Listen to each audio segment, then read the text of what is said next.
Hello बच्चों, कैसे हैं आप सभी। देखिए, आज जो है हम लोग केमिस्ट्री में रासायनिक बलगतकी जो हमारा चैप्टर था उसका हमने पहला पार्ट देखा हुआ था। सभी लोगों ने देखा हुआ होगा उसे बहुत अच्छी तरीके से। उसको जो हम पढ़ा रहे थे पहले पार्ट को, तो उसमें लास्ट में उन्हें बताया था कि सेकंड पार्ट को पढ़ाने से पहले आपको मैं जो अभिक्रिया का वेग नियम हमने निकलवाया था, जो अभिक्रिया का वेग निकलवाया था, उस पर आधारित हमने जो है कुछ न्यूमेरिकल्स करने के लिए बताए थे। ठीक है, तो उसी पर आधारित जो है हमने एक न्यूमेरिकल लिया हुआ है यहाँ पर। उस न्यूमेरिकल को हम लोग सॉल्व करेंगे और समझेंगे कि किस प्रकार से इससे रिलेटेड जो है क्वेश्चन एग्ज़ाम में आते हैं या पूछे जाते हैं। ठीक है, फिर उसके बाद जो है आज का हमारा सबसे प्रमुख टॉपिक होगा जो हम पढ़ने वाले हैं इसके बाद, इस न्यूमेरिकल के बाद, वो है हमारा अभिक्रिया का वेग नियम एवं वेग स्थिरांक। ये दोनों चीज़ें साथ में पढ़ेंगे। उसके बाद अभिक्रिया को प्रभावित करने वाले कारक, ये भी कवर करने वाले हैं। ठीक है, तो बहुत ही ध्यान से देखिएगा वीडियो। और अगर जिन्होंने पिछला वीडियो नहीं देखा है वो इस वीडियो को देखने से पहले फिर जो है उस वीडियो को देख लें ताकि उनको पूरी बातें क्लियर हों। ठीक है, तो चलिए देखिए, हमारे पास जो समीकरण है, क्वेश्चन है, वो पूछा गया है अभिक्रिया 2A + B gives out 2C + 3D। ये कोई अभिक्रिया है।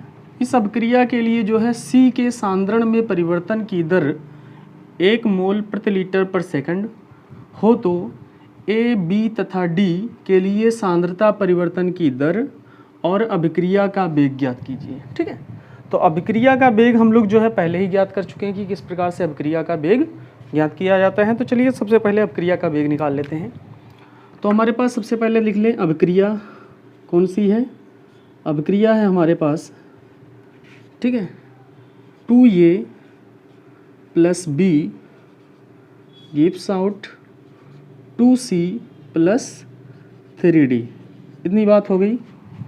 ये हमारे पास अभिक्रिया दी हुई है। इस अभिक्रिया के लिए हमें अभिक्रिया का वेग लिखना है। तो अभिक्रिया का वेग बराबर क्या होगा भाई? अभिक्रिया का वेग बराबर हमने बताया था, एक समीकरण, एक सूत्र बताया था कि किसी अभिक्रिया का वेग जो होता है वो बराबर किसके होता है? अभिकारक अथवा उत्पाद के सांद्रता परिवर्तन की दर बटे समय अंतराल। ठीक है, तो जैसे मान लीजिए ये हमारा अभिकारक है। अब इसके लिए अभिक्रिया का वेग लिखना चाहें तो अभिकारक ये है, तो ये की सांद्रता में परिवर्तन की दर बटे समय अंतराल अगर t मान लें, और यहाँ पर जो वेग हम निकाल रहे हैं वो बहुत तात्क्षणिक के टर्म में निकाल रहे हैं, यानी इंस्टेंटेनियस के टर्म में निकाल रहे हैं। तो ये हो जाएगा dA/dt। ठीक है, इतनी बात हो गई। लेकिन यहाँ पर जो है इसका कोफिशिएंट 2 दिया हुआ है, गुणांक 2 दिया हुआ है, जिसको हम लोग 2 मोल भी कह सकते हैं। और इसको जो है हमने बताया था कि इसको जो है आप बटे में लिख दिया करिए, जो चीज़ मोल में दिया होता है। ठीक है, और चूंकि ये अभिकारक है तो इसके लिए माइनस शब्द पहले जोड़ देंगे, माइनस साइन जोड़ देंगे पहले। ठीक है, तो यहाँ पर हमने माइनस जोड़ दिया पहले। तो इस वाले के लिए यानी 2A के लिए जो है हमारा अभिक्रिया का वेग ये हो गया। जितना अभिक्रिया का वेग ये होगा उतना ही ये होगा, उतना ही ये होगा, उसी हिसाब से ये भी बनता जाएगा। ठीक है, जो एक दूसरे के क्या होंगे? इक्वल होंगे। क्योंकि इक्वल इसलिए हो रहे हैं क्योंकि अगर हम इसको परिवर्तित करेंगे तो ये भी परिवर्तित होगा, अगर ये भी परिवर्तित होगा तो ये भी परिवर्तित होगा, यानी चारों एक दूसरे पर निर्भर हैं। ठीक है, इसलिए सारे के सारे क्या होते हैं? बराबर होते हैं। अगर B के लिए हम लिखें तो B के लिए क्या हो जाएगा भाई? बराबर, ये भी इसके यहाँ कोई गुणांक नहीं लिखा है तो 1 मान लीजिए, तो 1/1 को लिखेंगे नहीं हम। ठीक है, तो फिर क्या हो जाएगा? dB/dt। फिर बराबर लगाएंगे। ठीक है, यहाँ पर आइए, यहाँ पर माइनस साइन लगाएंगे कि ये अभिकारक ये भी है। ठीक है, यहाँ पर आइए तो 1/2, यहाँ पर माइनस नहीं लगेगा और हो जाएगा dC/dt। क्योंकि ये उत्पाद है, उत्पाद की सांद्रता हमेशा बढ़ती है, इसलिए माइनस चिन्ह का प्रयोग नहीं करेंगे, प्लस ही रहने देंगे। और यहाँ पर अभिकारक की सांद्रता घटती है तो माइनस में ना है, चूँकि अभिक्रिया का जो वेग होता है वो माइनस में आता नहीं, किसी भी चीज़ का वेग जो है माइनस में होगा नहीं। इसलिए जो है माइनस को ख़त्म करने के लिए, क्योंकि ये बहुत चीज़ कम आएंगी इसको सॉल्व करेंगे तो माइनस प्लस हो जाए, इसलिए प्लस माइनस साइन का पहले ही प्रयोग कर लेते हैं। ठीक है, फिर बराबर हो जाएगा 1/3। ठीक है, क्या हो जाएगा? dD/dt। तो इतनी बात आप लोगों को समझ में आ गई होगी कि किस प्रकार से जो है ना हमने जो है अभिक्रिया का वेग निकाला। ठीक है, तो ये तो हमारा क्लियर हो गया कि अभिक्रिया का वेग ज्ञात की, तो अभिक्रिया का वेग हमने ज्ञात कर लिया। अब हमारा दूसरा चीज़ पूछ रहा है कि ए, बी तथा डी के लिए सांद्रता परिवर्तन की दर ज्ञात कीजिए। तो एक प्रकार से बी के सांद्रता में परिवर्तन की दर इतना है, सी के सांद्रता परिवर्तन की दर ए की सांद्रता परिवर्तन की दर ये है, सी के सांद्रता परिवर्तन की दर ये है, और डी के सांद्रता परिवर्तन की दर क्या है, ये है। सांद्रता परिवर्तन क्योंकि ये कंसंट्रेशन को व्यक्त करता है बड़ा ब्रैकेट, ठीक है, बटे डी टी लिखा है मतलब समांतराल, तो सांद्रता परिवर्तन की दर ही तो है ये। ठीक है, तो देखिए इसका मतलब सवाल में दिया है हमारे पास, दिया क्या है, सी के सांद्रता परिवर्तन की दर, यानी ये चीज़ दिया हुआ है। तो दिया है डी सी बटे डी टी बराबर 1 मोल प्रति लीटर प्रति सेकंड, इतना दिया हुआ है भाई। ठीक है, अब इसी को लेकर आप पूरे का तुलना करा दीजिए, सबका निकाल लीजिए। जैसे मुझको जो है इसके लिए निकालना है, ए के लिए, तो ए बराबर होगा क्या, ए के लिए अगर निकालें हम तो ए के लिए लिखेंगे आप, ठीक है, यानी ये के लिए, तो ये के लिए क्या हो जाएगा भाई, -1/2, ठीक है, और D A upon D T ये बराबर है इसके कि नहीं, इस बराबर है, बराबर इसको इसलिए ले रहे हैं क्योंकि इसकी वैल्यू दी हुई है। ठीक है, तो बराबर 1/2 D C upon D T. ठीक है, ये चीज़ दिया हुआ है। अब इसको सॉल्व कर लीजिए आप। ठीक है, सॉल्व कैसे करेंगे, थोड़ा सा इधर आप लोग नीचे कर लीजिएगा, तो ये हो जाएगा -1/2, ठीक है, -1/2 डी बाहर रहेगा ए अपॉन डी टी बराबर 1/2 गुणे इसकी वैल्यू 1 दी हुई है। ठीक है, 1, तो ये माइनस से कोई मतलब है नहीं, माइनस यहाँ पर देखिए ये जो 1/2 है इधर किस में है, 1/2 के रूप में है, उधर जाएगा तो 2/1 हो जाएगा। तो इसको हम लिख सकते हैं minus D A upon D T बराबर 1/2 गुणा होगा, फिर ये हो जाएगा 2/1। ठीक है, 2 कैंसिल हो गया, यानी क्या आया, हमारा आंसर आया 1। किसके बराबर 1, -D A by D T बराबर आया 1 मोल प्रति लीटर, ठीक है, प्रति सेकंड। ठीक है, यही हमें निकालना था, ये के लिए, ये ए के लिए होगा। तो ये की सांद्रता की परिवर्तन की दर को ऐसे ही तो लिखा जाएगा, जैसे सी के लिए किस प्रकार से लिखा गया था, सी के लिए इस प्रकार से लिखा गया था, तो ये के लिए इस प्रकार से लिखा जाएगा, ये वाला हमने अभी घेरा था इसको, तो ये ए के लिए हुआ। तो ए के लिए जो है सांद्रता परिवर्तन की दर कितनी आई, 1 मोल प्रति लीटर। तो इसको आप साफ साफ बता लीजिएगा, जिस प्रकार से हमने ए के लिए निकाला है उसी प्रकार से लिया आप जो है बी के लिए निकाल लेंगे और डी के लिए निकाल देंगे। ठीक है, तो देख लीजिए एक बार, इसका स्क्रीनशॉट भी ले लीजिए आप। ठीक है,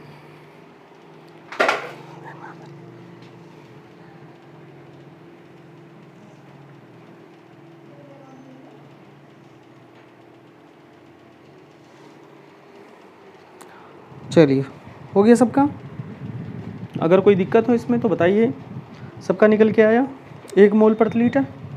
चलिए अब जो है हम बी के लिए निकाल रहे हैं, इस वाले के लिए। तो देखिए बी के लिए कैसे करेंगे आप, बी के लिए हो जाएगा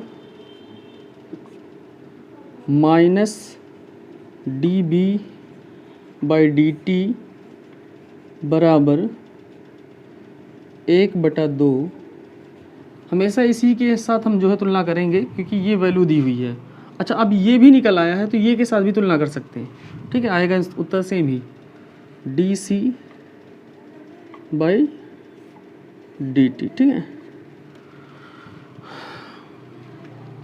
चलिए देखते हैं,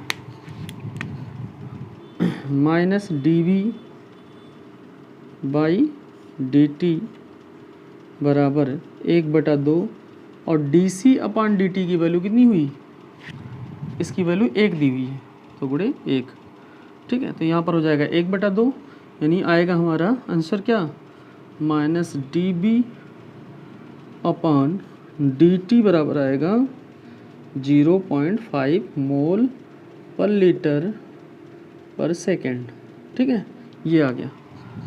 इसको हम दूसरा तरीका भी दिखा दे रहे हैं इसको लगाने का। एक तो ऐसे लगा सकते हैं आप, दूसरा इधर बगल में देख लीजिए, जैसे हमने अभी जो हमारे पास क्या था, जब हम ये के लिए निकाले थे केवल सी का सांद्रता पता था, लेकिन सी की सांद्रता के आधार पर जो हमने ए की भी सांद्रता निकाल ली, तो हम डी यानी बी के लिए जो है अगर सांद्रता ज्ञात करें तो सी से भी निकाल सकते हैं, सी के सांद्रता से भी और ये के सांद्रता से भी निकाल सकते हैं। चलिए देखते हैं कैसे निकालते हैं। जैसे हम बी के लिए ऐसे भी तो लिख सकते हैं, D B by D T बराबर, ये किसके बराबर है, इतने के बराबर है, बराबर -1/2 D A by D T, ऐसा भी लिख सकते हैं हम, ठीक है, D B by D T बराबर -1/2, ठीक है, बराबर -1/2 और डी ए की वैल्यू आई थी 1, कितनी आई थी, इतने की वैल्यू आई थी कितना भाई, एक ही तो आया था। ये माइनस का मतलब कुछ नहीं है, माइनस का मतलब बस केवल अभिकारक के लिए शो कर रहा है वो, तो कितना आया था, 1 आया था। फिर इसको हल करेंगे कितना आएगा भाई, माइनस माइनस तो कैंसिल हो गया, ठीक है, तो आएगा D we by D T बराबर कितना है, तब भी यहाँ पर आया 1/2 यही 0.5। तो इस तरह से भी निकाल सकते हैं, तो चाहे सी के टर्म में निकाल लीजिए, सी के साथ तुलना करके निकाल लीजिए, या जो है जो पता हो गया उसके साथ जो है भी निकाल सकते हैं हम लोग, ठीक है। तो इस तरह से हमने जो है ए और किसका निकाल लिया, बी का, डी का आप लोग निकालिएगा और जितना उत्तर आएगा उतना कमेंट में जो है हमें बताइएगा, ठीक है। डी का आप लोग निकालिएगा, डी के लिए सांद्रता परिवर्तन की दर सब लोग निकालिएगा और जितना उत्तर आएगा हमें बताइएगा, ठीक है। कमेंट में ज़रूर बताइएगा भाई, जो लोग नहीं बताएंगे जान लीजिए कि वो हमारी वीडियो को नहीं देख रहे हैं, सीरियसली नहीं ले रहे हैं, ठीक है। हमने कल एक क्वेश्चन दिया था, पहला पार्ट जब पढ़ा रहे थे इसका रासायनिक बलगतकी का, कि जो है कोई अपक्रिया दी थी शायद, ठीक है, N2O5 gives out NO2 + O2।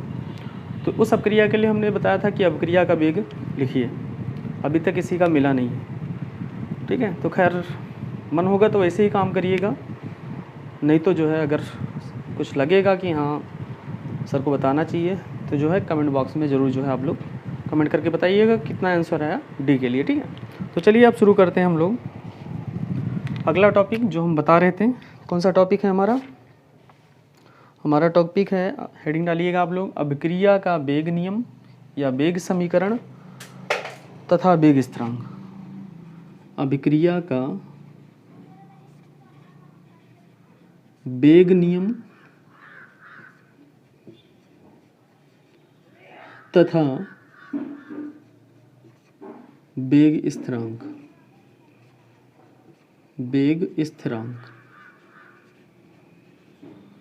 ठीक है। ये चीज़ हमें पढ़ना, अभिक्रिया का वेग नियम और अभिक्रिया का वेग स्थिरांक। तो देखिए इसमें होता क्या है, अभिक्रिया का वेग नियम कहते किसको हैं, ठीक है।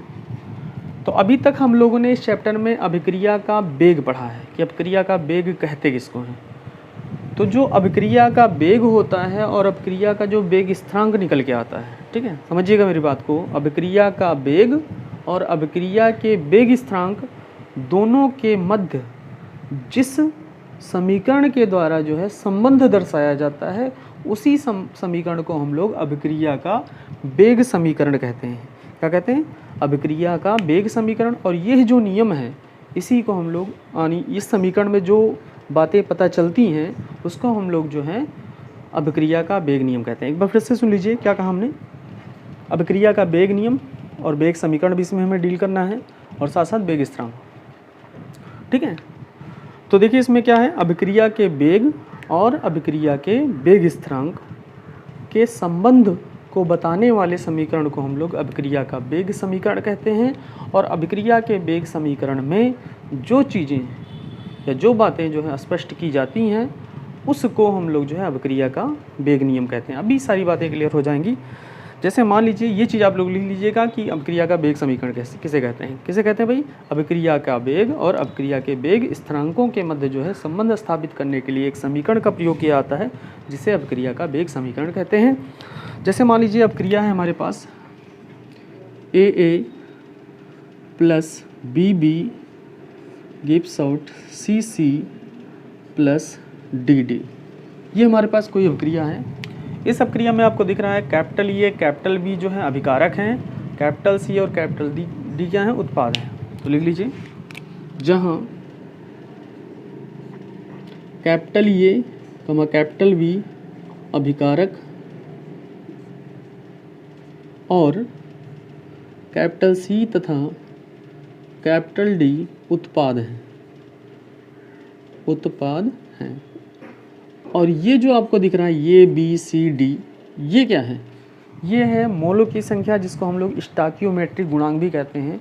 ठीक है, ये क्या है, स्मॉल ए कमा स्मॉल बी कमा स्मॉल सी व स्मॉल डी क्या है, अभिकारक व उत्पादों के मोलों की संख्या। जैसे स्मॉल ये क्या है, ये के मोलों की संख्या, स्मॉल बी क्या है, बी के मोलों की संख्या या अणुओं की संख्या, सी क्या है, सी के मोलों की संख्या, ये चीज़ें हैं। ठीक है, तो इसको भी आप लोग लिख सकते हैं। ठीक है, अब देखिए जो प्रायोगिक तौर पर यानी जब इस पर प्रयोग किया गया तो देखा गया कि जो अभिक्रिया का वेग है, अभिक्रिया का वेग है वो निर्भर करता है किन बातों पर, अभिकारक की सांद्रता पर निर्भर करता है। तो अभिकारक हमारे पास क्या है, ये, तो ये की सांद्रता मतलब बड़े ब्रैकेट में ये को लिखेंगे, और कौन सा अभिकारक है, बी। ठीक है, इन दोनों पर निर्भर करता है, साथ ही साथ इनकी जो सांद्रता पद की घात यानी कितनी सांद्रता है इनकी, उस पर भी निर्भर करता है। तो अगर ये की सांद्रता मान ले कितनी है, x है, ये जो है ये स्मॉल ये सांद्रता नहीं है, ये मोलों की संख्या है। ध्यान दीजिएगा भाई, जो स्मॉल ये क्या है, मोलों की संख्या है, और x क्या है ये बता रहा है, ये की सांद्रता को बता रहा है। वो चीज़ यहाँ पर दिखाया नहीं गया है। ठीक है, ये हमें प्रयोग द्वारा ही पता चलता है कि इसकी सांद्रता कितनी है। तो ये की सांद्रता क्या है, x, और b की सांद्रता क्या है, y। ठीक है, तो प्रयोगों द्वारा ये पता चला कि जो अभिक्रिया का वेग है वो डिपेंड करता है अभिकारकों की सांद्रता पर। इस पर डिपेंड करता है अभिकारकों की सांद्रता तथा उनके पदों की घातों पर। ठीक है, अब देखिए इसको हम ऐसे भी लिख सकते हैं या अभिक्रिया का वेग बराबर, अगर कंसंट्रेशन हटाएं, ये जो क्या नाम है समानुपात का चिन्ह लगा हुआ है उसको हटाएंगे तो एक स्थिरांक आएगा k, तो k बराबर हो जाएगा a की पावर x और b की पावर y। ठीक है, यही जो समीकरण है वो अभिक्रिया का वेग समीकरण हुआ। क्या हुआ, इसको मान लीजिए समीकरण 1 लिख लीजिए कि समीकरण 1 को अभिक्रिया का वेग समीकरण कहते हैं, वेग समीकरण कहते हैं। और अभी हमने ऊपर बताया था सबसे पहले कि अभिक्रिया का वेग तथा अभिक्रिया के वेग स्थिरांक के बीच संबंध स्थापित करने के लिए जो समीकरण लिखा जाता है, ठीक है, उसी को हम लोग अभिक्रिया का वेग समीकरण कहते हैं। और उसमें जो बातें बताई जाती हैं, जो तथ्य बताए जाते हैं, उसको हम लोग अभिक्रिया का वेग नियम कहते हैं। तो देखिए ये अभिक्रिया का वेग है और ये क्या है, k, जहाँ k क्या है, वेग स्थिरांक है, k क्या है, वेग स्थिरांक है। तो इन दोनों के मध्य एक संबंध स्थापित हुआ है, इसलिए इस समीकरण को क्या बोलेंगे हम लोग, अभिक्रिया का वेग समीकरण कहेंगे। अब देखिए अभिक्रिया का वेग नियम क्या हो जाएगा, तो लिखेंगे नीचे, उपरोक्त अभिक्रिया के आधार पर या उपरोक्त समीकरण के आधार पर अभिक्रिया के वेग नियम को निम्न प्रकार से स्पष्ट कर सकते हैं। तो किस प्रकार से स्पष्ट करेंगे हम लोग, इन्वर्टर काम में लिखेंगे, अभिक्रिया का वेग अभिक्रिया के वेग नियम के अनुसार वेग नियम के अनुसार, वेग नियम के अनुसार क्या है भाई कि जो अभिक्रिया का वेग है वो अभिकारकों, यानी अभिकारकों मतलब एक से अधिक ए व बी जैसे यहाँ पर है, अभिक्रिया का वेग अभिकारकों की सांद्रता, अभिकारकों की सांद्रता, अभिकारकों की सांद्रता पर निर्भर करता है, निर्भर करता है। यही है अभिक्रिया का वेग नियम कि जो अभिक्रिया का वेग है वो किस पर निर्भर करता है, अभिकारकों की सांद्रता पर। अथवा एक तरह से और इसको लिख सकते हैं कि जो अभिक्रिया का वेग है वो अभिकारकों की सांद्रता, यानी अभिकारकीय हैं दोनों, अभिकारकों की सांद्रता के गुणनफल और वेग स्थिरांकों के गुणनफल के समानुपाती होता है। ये भी लिख सकते हैं, ठीक है, ये बराबर होता है, ये भी लिख सकते हैं हम इस प्रकार से, ठीक है। तो ये हमारा अभिक्रिया का वेग नियम हो गया। अब तीसरी बात जो है हमें यहाँ पर पढ़नी है कि अभिक्रिया को प्रभावित करने वाले कारक कौन कौन से हैं, ये भी देख लेते हैं हम लोग जल्दी से। अभिक्रिया को कौन कौन से कारक प्रभावित करते हैं, तो हेडिंग डालेंगे आप लोग, अभिक्रिया के वेग को प्रभावित करने वाले कारक, प्रभावित करने वाले कारक, ठीक है, यानी कौन कौन से कारक हैं जो अभिक्रिया के वेग को प्रभावित करते हैं। तो पहला चीज़ है अभिक्रिया का जो वेग है वो किससे प्रभावित होता है भाई, अभिकारक अणुओं की सांद्रता, अभिकारक अणुओं की सांद्रता से प्रभावित होता है, उत्पाद अणुओं से नहीं प्रभावित होता है, क्योंकि जो अभिक्रिया का वेग है वो डिपेंड करेगा, अभी तो हमने लिखवाया था कि अभिक्रिया का वेग जो है अभिकारक की सांद्रता के डायरेक्टली प्रोपोर्शनल होता है, ठीक है, ये तो अभिक्रिया का वेग नियम बता रहा था। तो यानी अभिकारक अणुओं की सांद्रता पर निर्भर करेगा, अगर अभिकारक अणुओं की सांद्रता ज़्यादा होगी तो ज़्यादा उत्पाद बनेगा, यानी अभिक्रिया का वेग तीव्र हो जाएगा, बढ़ जाएगा, ठीक है। नंबर दूसरा चीज़ है अभिकारक अणुओं की सांद्रता, नंबर दूसरा है ताप, ताप यानी अगर जो है हम लोग जो अभिक्रिया कराने जा रहे हैं उसका टेम्परेचर बढ़ा देंगे उस अभिक्रिया का, तो जो उसमें अभिकारक होंगे उनके मध्य गतिज ऊर्जा बढ़ जाएगी, और गतिज ऊर्जा बढ़ने के कारण जो है उनके कणों के बीच में टक्कर ज़्यादा होने लगेंगी। और आगे हम लोग पढ़ेंगे एक है अभिक्रिया का टक्कर सिद्धांत, वो कहता है कि जितनी ज़्यादा टक्कर होंगे उतने ज़्यादा जो है अभिक्रिया होने की संभावना बढ़ जाएगी, ठीक है, यानी अभिक्रिया का वेग बढ़ जाएगा। तो ताप बढ़ाने पर क्या होगा भाई, अभिक्रिया का वेग बढ़ेगा, ठीक है। तीसरा है उत्प्रेरक, कुछ खास उत्प्रेरक होते हैं, पर्टिकुलर उत्प्रेरक होते हैं जो पर्टिकुलर अभिक्रिया को प्रभावित करते हैं, तो उत्प्रेरक की उपस्थिति में भी अभिक्रिया का वेग बढ़ जाता है, ठीक है। चौथी चीज़ है, चौथा चीज़ अभिकारक का पृष्ठ क्षेत्रफल, अभिकारक का पृष्ठ क्षेत्रफल, पृष्ठ क्षेत्रफल यानी जैसे मान लीजिए अभिकारक का पृष्ठ ज़्यादा होगा, ठीक है, अभिकारक का पृष्ठ ज़्यादा होगा तो उस पर जो अभिकारी अणु हैं वो ज़्यादा आसानी से जो है बैठ पाएंगे या चिपक पाएंगे और उनके साथ जो है अभिक्रिया कर पाएंगे। तो इसका मतलब ये हुआ कि अगर अभिकारक अणुओं का जो पृष्ठ क्षेत्रफल होगा वो अधिक होगा, ठीक है, तो भी जो है अभिक्रिया का वेग बढ़ जाएगा। और अंतिम है प्रभावित करने वाले कारक में अभिकारक अणुओं की प्रकृति, अभिकारक, ये पांचवा नंबर है, अभिकारक अणुओं की प्रकृति।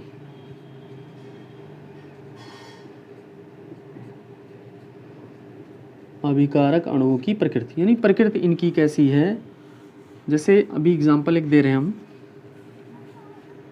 जैसे मान लीजिए C+O2 गिव्स आउट CO2, ये भी एक अपक्रिया है, और एक अपक्रिया है N2+3O2 गिव्स आउट, या N2+3H2 गिव्स आउट 2NH3, एक ये भी अपक्रिया है। अब ध्यान दीजिएगा इसमें क्या है, इसकी संरचना कुछ इस प्रकार से हुई और इसकी संरचना कुछ इस प्रकार से हुई, ठीक है, और O2 की संरचना ऐसे होती है, ठीक है। तो यहाँ पर देखिए आप कि दोनों ऑक्सीजन आ रहे हैं इससे जुड़ रहे हैं, 2 ऑक्सीजन आ रहे हैं किससे जुड़े हैं, एक इधर और एक इधर, ठीक है। यानी एक ही इस बंध का ब्रेक होना है, केवल एक इधर जाएगा जुड़ जाएगा इसके साथ, और एक इधर भी इसके साथ जुड़ जाएगा। लेकिन इस वाले केस में देखिए H और H बीच में ये बंध पाया रहा है, एक आएगा यहाँ पर जुड़ेगा, एक और जुड़ेगा, एक और जुड़ेगा, और यहाँ पर भी देख लीजिए N और N के बीच में ट्रिपल बॉन्ड है, और यहाँ पर बन क्या रहा है, अकेला N रह जा रहा है NH3 में, तो ये बंध भी ब्रेक होना है, ठीक है, ये बंध भी ब्रेक होना है और ये बंध भी ब्रेक होना है, ठीक है, दो बंध ब्रेक होना है, और यहाँ पर ट्रिपल बॉन्ड है, ठीक है, 2 पाई 1 सिग्मा है, ठीक है। तो इस बंध को तोड़ने में ज़्यादा समय लगेगा, ठीक है, और यहाँ भी बंध को ब्रेक होना है, तो ये ब्रेकिंग में जो है, बंध के ब्रेकिंग में जो है थोड़ा सा ज़्यादा समय लग जाएगा, अर्थात जो उत्पाद थोड़ा देरी से बनेगा। लेकिन यहाँ पर जो है केवल वो के बीच में बंध तोड़ना है, इस वाले के बीच में कोई बंध नहीं है, कार्बन तो अकेला है, इसमें कोई बंध नहीं है। यहाँ पर केवल इसको टूट के आना है, जुड़ जाना है, एक ऑक्सीजन इधर जुड़ जाना है, एक ऑक्सीजन इधर जुड़ जाना है। लेकिन यहाँ पर क्या है, जब तक नाइट्रोजन में N और N अलग नहीं होंगे तब तक NH3 कहाँ बनेगा। तो इसलिए ये वाला स्लो होगा, इस अपक्रिया का वेग क्या होगा, स्लो होगा, और इसका क्या होगा, तीव्र होगा, यानी फास्ट होगा। तो इसका मतलब अभिकारक अणुओं की प्रकृति पर भी डिपेंड करता है कि किस प्रकार के उनमें बंध पाए जा रहे हैं, उस पर भी डिपेंड करता है कि अपक्रिया का वेग कम होगा या ज़्यादा होगा, ठीक है। तो इस प्रकार से जो है आज हमने आप लोगों को अभिक्रिया के वेग पर आधारित जो है न्यूमेरिकल बताया। आशा करते हैं सब लोगों को समझ में आ गया होगा। उसके बाद जो हमने अभिक्रिया का वेग समीकरण, वेग नियम और अभिक्रिया के वेग स्थिरांक को बताया। उसके बाद जो है उनके बीच में हमने संबंध स्थापित करवाया, और उसके बाद जो है अभिक्रिया को प्रभावित करने वाले कारक बताएं। सारी चीज़ें आप लोगों को समझ में आ गई होंगी। अगर कोई दिक्कत होगी तो जो है बताइएगा हमें, कैसा लगा ये वीडियो ये भी ज़रूर बताइएगा, और वीडियो को जो है अगर समझ में आया होगा तो लाइक ज़रूर करिएगा। धन्यवाद।